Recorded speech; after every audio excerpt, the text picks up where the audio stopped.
이런 것들을 우리가 의식을 해서 친구들 너 소화해라. 이런 것이 아니잖아요. 그러니까 자율적인 기능을 가지고 우리 몸의 어떤 시스템을 감독하는 그게 이제 교감신경이에요.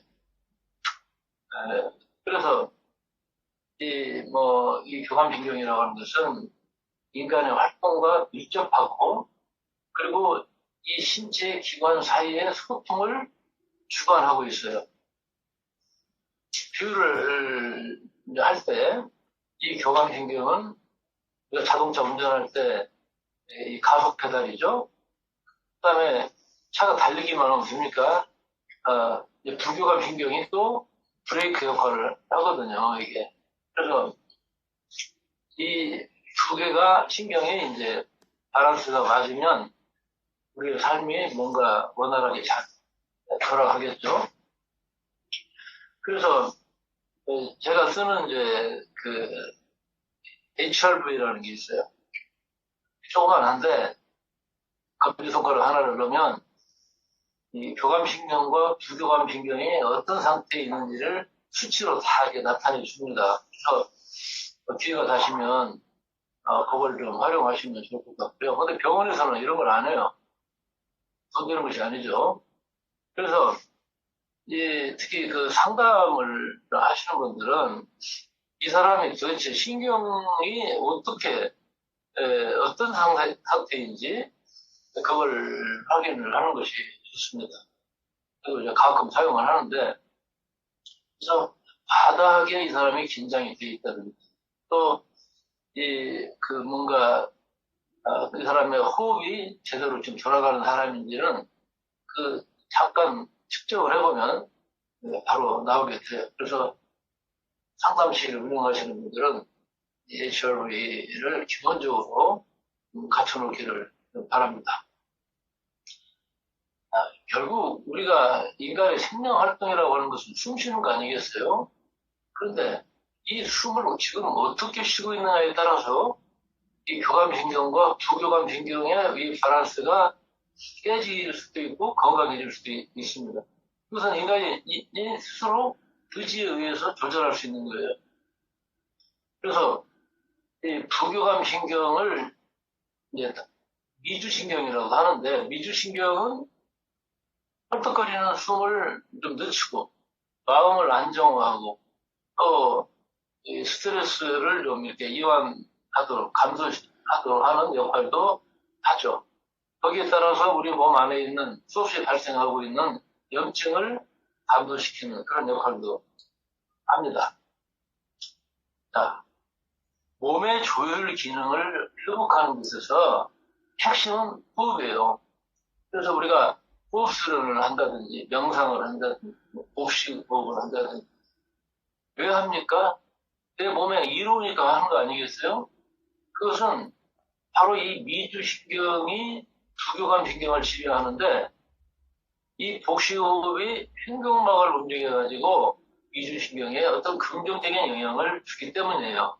이건 옛날부터 뭔가 몸에 대한 어떤 그런 시스템을 이해하신 분들이 깨달으신 분들이 이 숨이 참 중요하구나 이걸 이제 알고 지자들을 이제 가르쳤던 것이죠. 이 부교감신경, 미주신경을 다스리는 데 있어서 이 중요하게 이제 대두되는 것이 뭐냐면 횡격막입니다. 횡격막. 그래서 내가 몸도 건강하고 마음도 건강하게 살아야 되겠다 할 때 결정적으로 중요한 것이 뭐냐면 호흡인데 호흡의 핵심이 또 이 횡격막과 연결이 되어 있어요.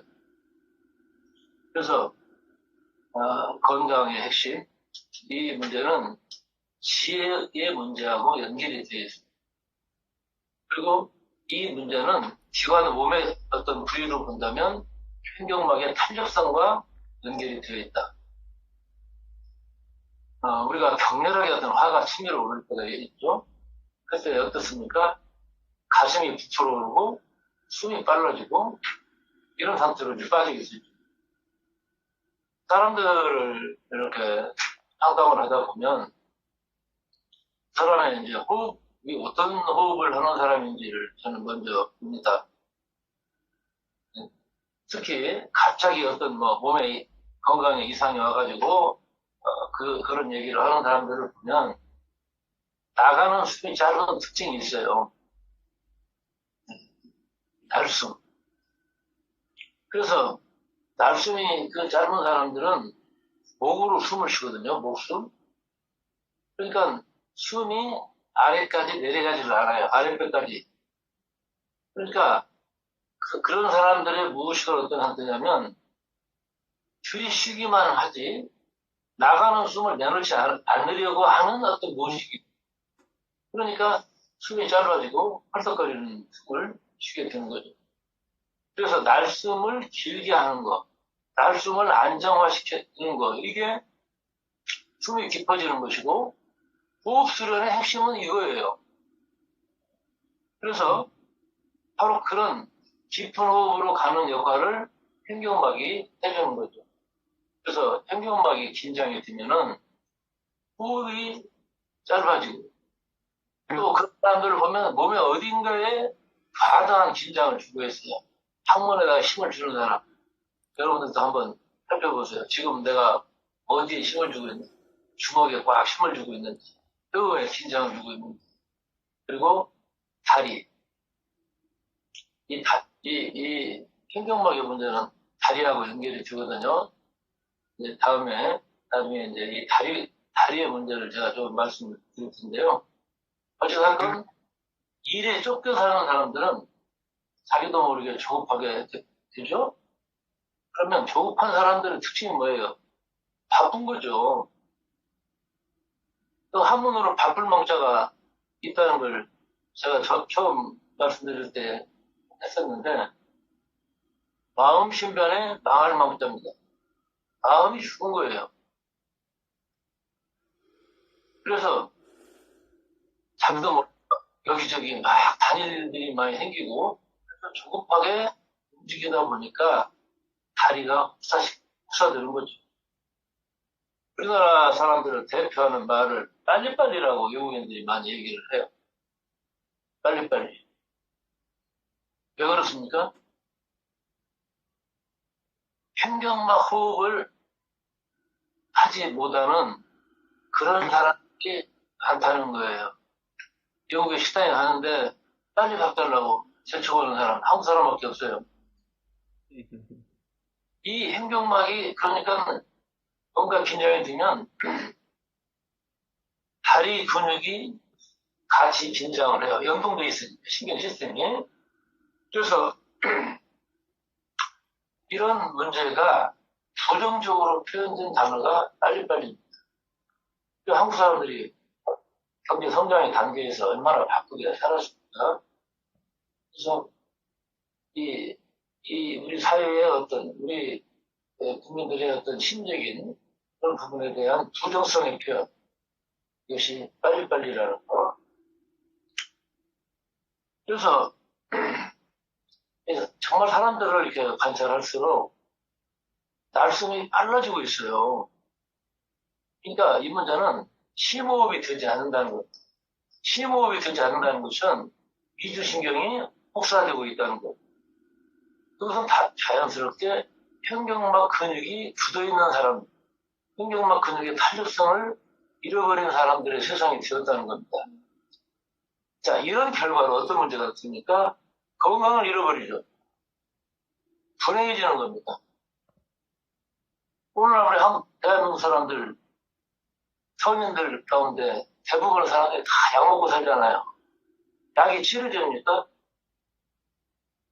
약을 먹으면 눈에 보이는 어떤 거 하나가 나을 수 있지만 문제는 그 약을 뭔가 배출하기 위해서 우리 심장 얼마나 많이 혹사됩니까?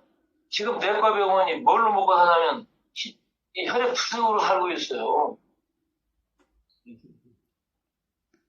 인간의 불행의 핵심은 무둔해지는 거예요. 멍청해지는 겁니다. 미련하고 둔감하다. 무둔이라는 말이 그렇게 설명할 수 있죠? 그러면 그 무둔함에 의해서 나타나는 결과가 뭡니까? 적절하지 못한 행동, 합리적 사고력의 결핍이죠. 오늘날 이 태극기 부대를 보세요. 그들의 얼굴들을 보세요. 평화롭지가 않잖아요. 그래서 우리 사회가 마음이 무뎌진 현실이 된 거예요. 무둔함이라고 하는 것은 인간의 마음이 빛을 잃어갈 때 일어나는 현상입니다. 그러니까 사실과 진실, 이런 중요하지 않아요, 이게. 예배당을 마찬가지, 어디 가나 마찬가지. 그래서 무딜 대로 무뎌진 인간의 마음이라고 하는 것은 인간을 둘러싼 모든 비극의 원인이 되고 있다.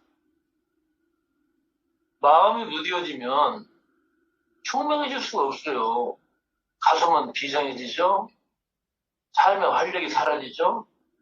별것도 아닌 일에 화를 내고 좀 긴장을 하고 이렇게도 살아가고 있습니다.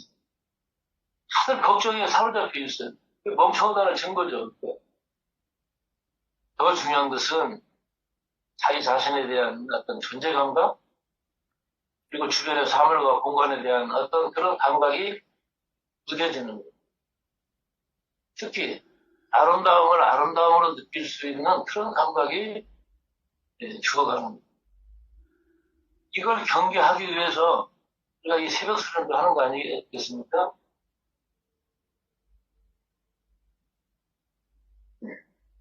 솔로몬의 잠언을 보면 이런 말씀이 있습니다. 모든 지킬 만한 것 중에 더욱 네 마음을 지키라. 생명의 근원이 이에서 남이니라. 이런 말씀이시죠. 제가 이 말씀을 늘 좋아합니다. 여기서 마음이라고 하는 단어가 히브리어로 보면 심장을 가리키는 말이에요. 심장. 심장이 뭡니까? 정신, 영혼, 심령, 생명. 이렇게도 번역할 수 있는 단어입니다. 자, 사람이 살아가면서 인간이라는 이름을 가진 존재로 살아간다는 게 뭐예요? 내가 내 생명을 소중하게 여기는 거 아니겠어요? 그것이 바로 마음이고 심장이에요. 그래서 내 중심을 바로 세우고자 하는 의식이 없는 상태가 마음이 무뎌진 것이기 때문에 이 생명, 내 심장, 내 영혼을 지키는 일이 무엇보다 소중하구나. 이런 자각이 있는 사람이 인간인 거예요. 우리가 이 시간 모여있는 이유가 여기에 있지 않겠습니까? 내 마음이, 내 영혼이 무뎌지지 않도록 뭔가 노력하는 사람들의 모임이 이 새벽 시간에 모이는 이 자리라고 생각을 해요. 우리말에 보면 나라고 하는 존재의 중심을 주대라고 부릅니다. 주대. 제가 이제 일주일에 하루 전통 무예 수련을 하는데 이 주대 세우기라는 게 있어요. 주대 세우기. 이게 기본이에요. 중심을 잡는 거죠. 중심을 잡으면 좌우의 밸런스를 맞출 수가 있고, 그 다음에 내가 가고자 하는 목표가 있을 때 그곳을 향해서 내 골반의 중심을 일치시킬 수 있어요. 이렇게 살아야 에너지가 가장 절약되면서 가장 효율적인 그런 동작을 할 수가 있죠. 자, 줏대가 무너지면 줏대 없는 인간이 되겠죠. 그것은 자기 자신의 뿌리와 중심을 잃어버린 인간이 되는 것이고, 그렇게 되면 그냥 바다에 이스하는 것처럼 삶의 바다에 빠져 죽게 되겠죠. 자, 한 말씀만 더 드리겠습니다. 이 지혜를 뜻하는 그리스어가 프로미노스라고 하는 단어가 있는데요. 이 단어의 어원을 찾다 보니까 횡격막이라는 게 나와요. 제가 무릎을 쳤습니다. 언어를 만들어내는 사람들의 이 특징성에 대해서 감탄을 했어요. 횡격막 또는 인간의 이성, 의식을 의미하는 프레네스라는 단어에서 유래를 했더라고요. 아, 횡격막이 지혜의 뿌리라고 하는 의미를 왜 가졌을까요? 그것은 인간의 통찰력이 있고 건강한 인간 의식을 가진 사람이 되기 위해서는 횡격막 근육이 작동하는 깊은 숨을 제대로 쉴 수 있어야 하기 때문이겠죠. 깨달음이라고 하는 것은 고요함에서 나오는 거예요. 고요함이 어디서 옵니까? 숨에서 찾아오는 것이죠. 숨에서. 그래서 지혜로운 사람은 상황을 올바로 판단할 수 있지만 우둔한 사람은 자기 자신은 물론이거니와 어떤 실제를 바라볼 수 있는 눈이 멀었기 때문에 이 우둔한 삶을 살아갈 수밖에 없는 거예요.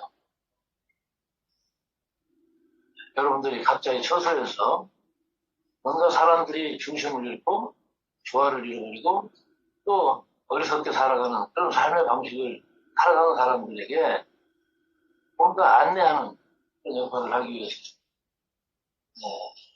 가장 중요한 것이 숨인데 숨의 핵심이 미주신경, 미주신경의 핵심이 횡격막이 있다는 것. 오늘 아침에 여기까지 말씀드리겠습니다.